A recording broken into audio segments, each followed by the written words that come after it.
Little inspector theater. Can I come in? Come on in, Mr. Fire. The door's open for you. You always make me feel so warm and welcome.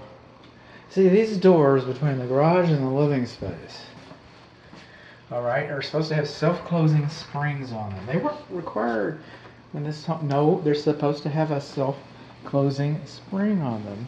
Well, they don't require them in this part of the. No, they're supposed to have a self-closing spring on them. And I get it. It's a nuisance. You're trying to carry groceries in, and the door's always closing.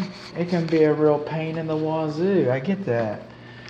But should this home experience a fire, the two most common places for a fire is in the garage and in the kitchen. And we can't do a lot about the kitchen, but should you have a fire, most of the things you care about, like your friends, family, and pets, not necessarily in that order, you know, your documentation, passports, birth certificates, income tax, investments, retirements,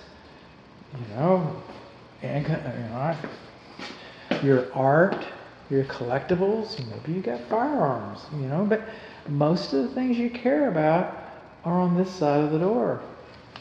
So you should have a self-closing spring. That's all. That's not what this is about. This is about the garage overhead car entry door.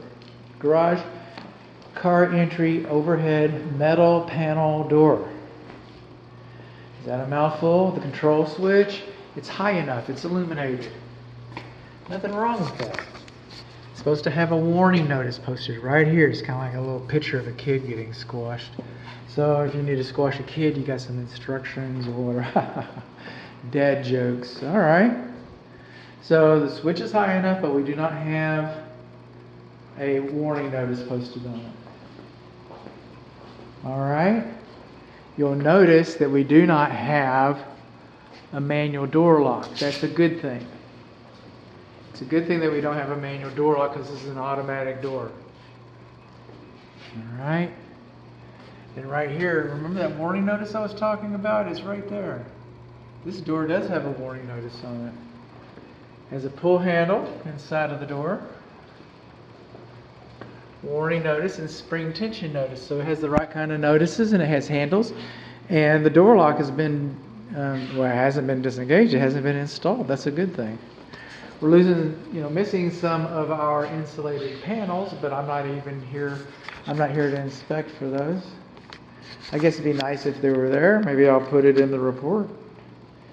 I like to put stuff in the report. I don't really like to put stuff in the report. I'm compulsed to do that. Some of the garage metal overhead door interior thermal inset panels were missing. I'll massage that. Now these are optic sensors. All right, for the emergency reverse. We have an emergency handle. We have our courtesy lights. This door is not GFCI protected. It's supposed to be GFCI protected. Wasn't required when the home was built. I get that. But it's a metal door. And if that motor shorts out, that door will become energized. All right. It was already off. Okay. These optic sensors are not supposed to be further from the driveway than 6 inches.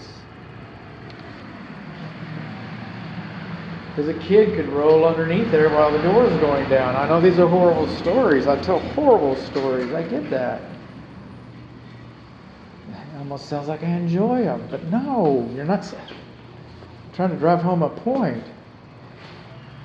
So when I come over here, this is how I test the emergency release, the emergency reverse. All right? In my inspection agreement, I said that I do not do emergency block tests for the emergency reverse.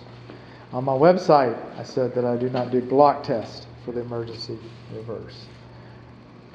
Okay? On the inspection report, I want to say that I did not do an emergency reverse. Okay? I have a similar disclaimer for the temperature pressure relief valve on the water heater. But this is how we do it. This is how I test it.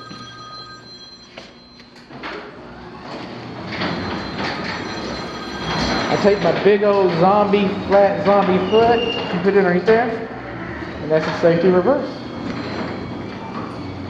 Get home, this is bad.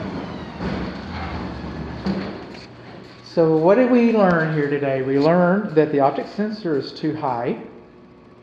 We learned that we're missing some thermal panels inside of the door.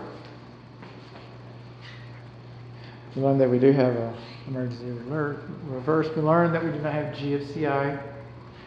We learned that we do not have a warning notice posted over here. So that's pretty easy. No warning notice. Sensor's too high. No GFCI.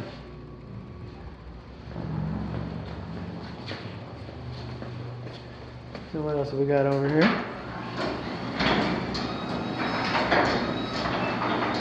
Picking up some spares. There's a spring tension, and it's working. It's not broken or anything. So we're good. I can't believe I had enough battery